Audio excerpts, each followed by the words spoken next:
एक ही इंसान का ख्याल क्यों बार बार आता है।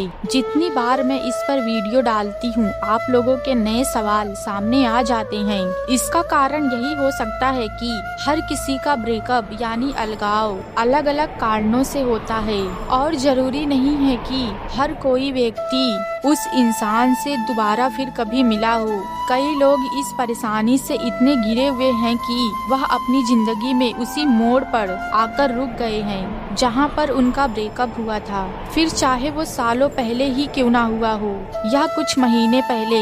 वह लोग बार बार कोशिश करते हैं कि किसी और चीज में ध्यान लगाएं, किसी और व्यक्ति पर ध्यान दें, लेकिन ऐसा नहीं हो पा रहा है। जब तक आपका दिमाग और मन किसी एक इंसान में बंधा रहता है तब तक किसी और चीज पर या किसी व्यक्ति पर ध्यान कैसे दे सकते हैं। इस वीडियो में आपको यह समझाने वाली हूँ कि आखिर क्यों एक ही इंसान बार बार आपके दिमाग में आता है और इससे बाहर निकलने का रास्ता क्या हो सकता है। तो बने रहिए इस वीडियो में अंत तक, क्योंकि इसमें आपको न सिर्फ इस समस्या का कारण पता चलेगा बल्कि समाधान भी मिलेगा। तो पहला कारण यह हो सकता है कि जब हम किसी के साथ रिश्ते में आते हैं तो वह व्यक्ति बहुत ही अच्छा लगने लगता है और ऐसा महसूस होता है कि इससे बेहतर कोई हो ही नहीं सकता है। लेकिन धीरे धीरे छोटी छोटी लड़ाइयाँ शुरू हो जाती हैं। पहली बार में तो कुछ नहीं होता है, लेकिन बार बार के झगड़ों से वह स्थिति आ जाती है कि आखिरकार आप दोनों एक दूसरे से अलग हो जाते हैं।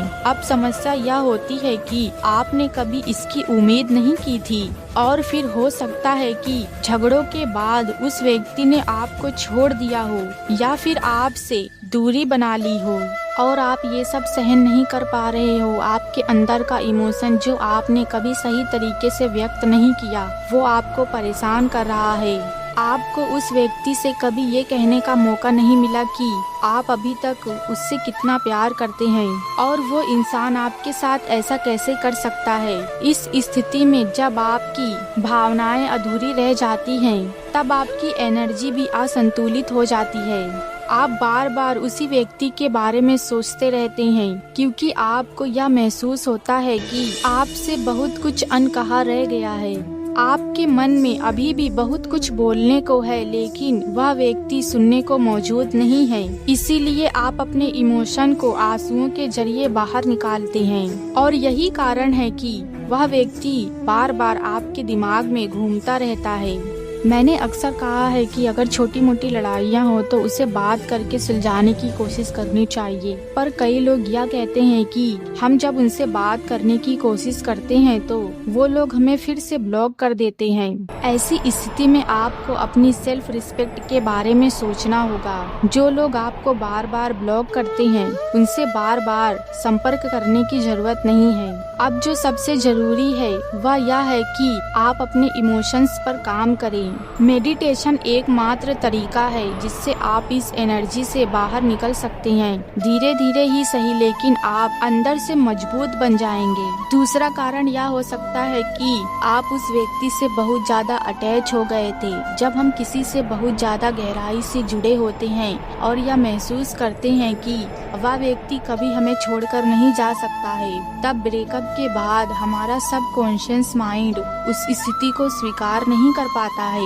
आपका सबकॉन्शियस माइंड उन अधूरी इच्छाओं को पूरा करने की कोशिश करता है। इसीलिए वह व्यक्ति बार बार आपके सामने आता है। उसकी छवि, उसकी यादें और वह समय जब आप दोनों एक दूसरे के साथ होते हैं, यह सब लगातार रिपीट होने लगता है। ऐसा इसलिए होता है क्योंकि आपकी बहुत सी इच्छाएं अधूरी रह गई हैं और कहते हैं कि अधूरी इच्छाएं बेहद घातक होती हैं। यही वजह है कि उस व्यक्ति की यादें आपको इतना परेशान कर रही हैं, जबकि वह खुद शांत बैठा हुआ है। आप उसे कॉल करते हैं लेकिन वह जवाब नहीं देता। आप कोशिश कर रहे हैं लेकिन वह हर बार आपको मना कर देता है। ऐसा इसलिए हो रहा है क्योंकि उसे समझ आ चुका है कि आप उसके बिना नहीं रह सकते हैं और यही कारण है कि वह आपसे दूर होता जा रहा है। इस परिस्थिति से बाहर निकलने का एकमात्र रास्ता है कि आप जितना हो सके खुद पर काम करें, अपने आप से प्यार करें, मेडिटेशन करें और ब्रह्मांड का धन्यवाद करें। जब आप खुद पर ध्यान देना शुरू करेंगे तो वह व्यक्ति जो कल तक आपको एटीट्यूड दिखा रहे थे वह आपको सामने से कॉल और मैसेज करेंगे। लेकिन पहले खुद को संभालिए। बहुत से लोग परेशान होकर मैसेज करते हैं, लेकिन सच्चाई यह है कि जब तक आप खुद से प्यार नहीं करेंगे तब तक और लोग आपसे प्यार नहीं करेंगे। तो उम्मीद करती हूँ कि इस वीडियो ने आपको पॉजिटिव किया होगा। तो दोस्तों फिर मिलते हैं ऐसे ही एक नए वीडियो के साथ। तब तक के लिए अपना ख्याल रखें और हमेशा मुस्कुराते रहिए। जय हिंद।